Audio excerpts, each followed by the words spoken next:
चलिए आज हम ऑडिट बिट सीरीज में कुछ सिंपल कॉन्सेप्ट के बारे में डिस्कस करते हैं। Internal control.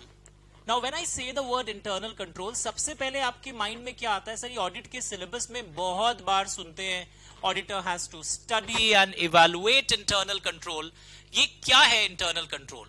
अगर मैं सिंपल भाषा में बोलूं, internal control is basically the plans, the procedures which is adopted by the management. Client जो है वो इंटरनल कंट्रोल डिजाइन करता है, पॉलिसी बनाता है, प्रोसीड्यूर बनाता है अपने कंपनी के हर ऑपरेशन के बारे में। परचेज हो, सेल्स हो, मार्केटिंग हो, फाइनेंस हो, एचआर हो, हर एरिया में इंटरनल कंट्रोल देखने को मिलता है ताकि फ्रॉड एंड एरर प्रिवेंट हो सके। पर अगर मैं एग्जाम में ये सिंपल आंसर लिखूंगा, मार्क्स नहीं मिलेगा। एग्जाम पॉइंट ऑफ व्यू से आपके पेपर पे अगर आ जाए 5 मार्क्स का question, what is internal control, then you should write in this fashion: they are basically process designed, implemented and maintained, DIM बोलते हैं, डिम, DIM याद करने के एंगल से, by those charged with governance, TCWG के द्वारा होता है। सर, तो ऑडिटर क्या करता है? ऑडिटर इवैल्यूएट करता है इंटरनल कंट्रोल का। ऑडिटर रिपोर्ट नहीं करता है इंटरनल कंट्रोल पर। रिमेंबर, MCQ और ट्रू फॉल्स में आ जाता है, does auditor report on internal control? आप फॉल्स बोलोगे। आप IFC के एस्पेक्ट को यहां इक्वेट मत करिएगा। I am talking broadly about internal control. Auditor study जरूर करता है इंटरनल कंट्रोल को, ताकि उसको कुछ स्टेप्स लेने पड़ते हैं प्लानिंग स्टेज में, उसको रोमम का पता चलता है, इंटरनल कंट्रोल और एंटिटी का नॉलेज पाता है वो। But auditor is not reporting on internal control. तो मैंने इनडायरेक्टली एक 1 मार्क का MCQ भी आपके ऊपर वापस से हैमर करके छोड़ दिया। So what is internal control answer as per SA 315? They are process designed and maintained and implemented by TCWG and management। क्यों मेंटेन किया जा रहा है? To provide reasonable assurance।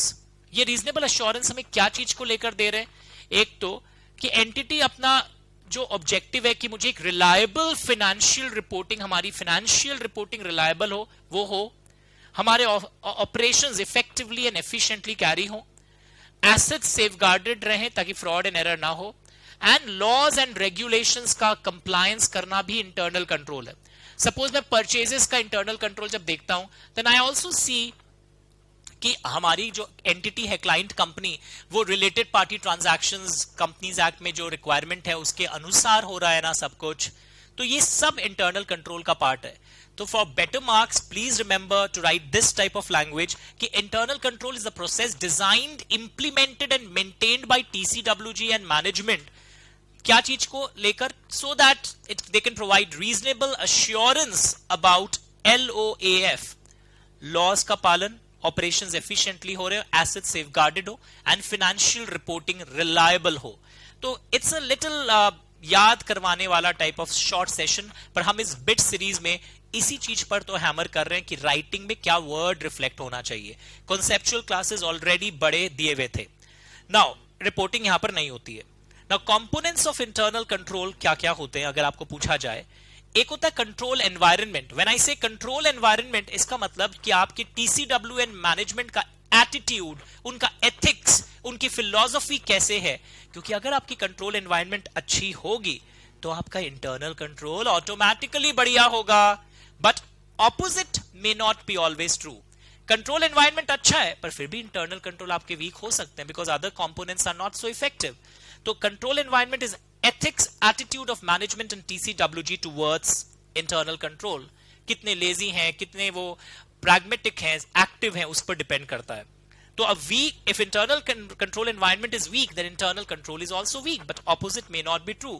कई बार control environment strong होता है but फिर भी internal control weak हो जाता है। ये आया हुआ ट्रू फॉल्स है। Next line of attack, risk assessment process entity का कैसा है? Don't get confuse. एक होता है रिस्क असेसमेंट प्रोसीड्यूर जो ऑडिटर कैरी करता है, यहां पे हम बात कर रहे हैं entities risk assessment process. Entity का रिस्क असेसमेंट प्रोसेस में ऑडिटर ये देखेगा इस कंपनी ने, क्लाइंट कंपनी ने, अगर कोई लोग क्रेडिट सेल्स और करती है तो बैड डेट्स कहीं ज्यादा तो नहीं हो रहे हैं, कैसे क्रेडिट एनालिसिस करके क्रेडिट सेल किया जाता है, इनका क्या सिस्टम है, क्या बड़ा रिस्क होने का चांसेस है।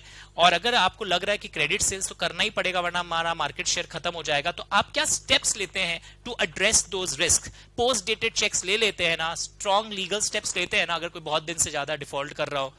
तो this is entity's risk assessment process, तो this is a component of internal control. तो सुनने से बेटर हो गया, this is not rap, this is entity's risk assessment process. उसी तरह थर्ड एलिमेंट, इंफॉर्मेशन सिस्टम, हमारे यहां किस तरह सिग्निफिकेंट ट्रांजैक्शंस को रिकॉर्ड किया जाता है, प्रोसीड्यूर क्या है, रिकॉर्ड्स कैसे मेंटेन होते हैं, ये भी इंटरनल कंट्रोल का एक पार्ट है। कंट्रोल एक्टिविटीज बोलकर एक फोर्थ एलिमेंट है कि कोई सपोज हम लोग डिस्काउंट देते हैं तो उसका क्या ऑथराइजेशन प्रोसीड्यूर है, क्या मैनेजमेंट फिजिकली वेरीफाई करता है कई चीजों को, परफॉर्मेंस रिव्यू सारे फंक्शंस के किए जाते हैं, ड्यूटीज किस तरह अरेंज किए गए हैं, जनरल आईटी कंट्रोल्स भी हमारा कंट्रोल एक्टिविटी का पार्ट माना जा रहा है। तो ये 5 पॉइंट्स, कंट्रोल एक्टिविटी अपने आप में कंपोनेंट ऑफ एक इंटरनल कंट्रोल है। And last but not the least, monitoring of control की effectiveness of internal control over time, ताकि नेसेसरी करेक्टिव एक्शंस लिए जा सके। तो I know I am fast, but क्योंकि ऑडिट बिट्स में हमें एग्जाम के एक दिन पहले या लास्ट के कई दिनों में क्या क्या वर्ड्स पर हैमर करना, हम इन चीजों पर भरते जा रहे हैं। बिकॉज मॉनिटरिंग ऑफ कंट्रोल्स पढ़ लिया था, पर कल एग्जाम में वर्ड आना चाहिए इफेक्टिवनेस ऑफ कंट्रोल्स पर focus, taking necessary corrective actions, ये हमारा है। तो मॉरल ऑफ द स्टोरी, ये मॉनिटरिंग करता कौन है? इंटरनल ऑडिटर्स भी हो सकते हैं और कुछ दूसरे एम्प्लॉइज भी हो सकते हैं। इंटरनल कंट्रोल के कई लिमिटेशंस भी होते हैं जो हमने क्लास में भी देखा था, स्क्रीन पे आप आराम से रीड कर पा रहे हैं। कॉस्ट इफेक्टिवनेस वाला पार्ट, स्टैटिक हो जाता है, अनयूजुअल नेचर, नई चीजें आती है वो कर नहीं पाते, और ये हमें सिर्फ रीजनेबल अश्योरेंस देते हैं, एब्सोल्यूट अश्योरेंस नहीं देते हैं। तो ये है इंटरनल कंट्रोल के कंपोनेंट्स। इसे एक गाड़ी थी, उतनी सुपरहिट शुरू में हुई थी, बाद में फ्लॉप हो गई थी, Micra, because M is monitoring of controls, I is information system, C is control environment, R is risk assessment activities, and A is control activities. लोग usually control activities में भूल करते हैं, but don't get confused, it is something else. Control activities में किस type के items आते हैं, प्रैक्टिस इस वीडियो से आपका वो लैंग्वेज प्रॉब्लम जो हो रहा था वो हमने देखा, हम ओवरकम कर लेंगे। And what are the techniques to review internal control, ये भी हमने पढ़ा था। Narrative record, checklist, questionnaire, flow chart, इससे हमें डेफिशिएंसीज पता चलता है। चेकलिस्ट एंड क्वेश्चनर में एमसीक्यू आता है, लोग भूल जाते हैं। चेकलिस्ट में भी सेट ऑफ क्वेश्चंस जो ऑडिटर के स्टाफ आंसर करते हैं। आईसीक्यू में कॉम्प्रिहेंसिव सेट ऑफ क्वेश्चंस है जो मैनेजमेंट भरता है। ओके, तो आईसीक्यूज मोर देन वन एरिया को कर सकता है, चेकलिस्ट वन एरिया को ही सिर्फ टारगेट करता है। तो ये हम लोग ऑलरेडी पढ़ चुके थे। कौन कौन से कंट्रोल्स ऑडिटर के लिए रेलेवेंट होते हैं, internal controls which are relevant for audit, depend करेगा बहुत सारे फैक्टर्स पर। तो अगर शॉर्ट क्वेश्चन आए तो we have also done these aspects. तो ये हुआ हमारा एक aspect. And one very important true false, control environment अपने आप अच्छा होते ही प्रिवेंट या डिटेक्ट या करेक्ट नहीं होता है मटेरियल मिसस्टेटमेंट, ये लाइन ट्रू है। It may influence auditors' evaluation of effectiveness of other controls, but control environment in itself, look at the lines, it's a 2-mark question asked 2 to 3 times. Automatically मतलब ये नहीं है कि आपके सारे MMS prevent या detect हो जाएंगे। तो इस तरह शॉर्ट समरी क्लिप से आपके ऑडिट के बड़े बड़े चैप्टर्स रिवाइज हो सकते हैं। कॉन्सेप्ट क्लैरिटी के लिए फुल क्लास जरूर देखिएगा। Thank you so much, bye.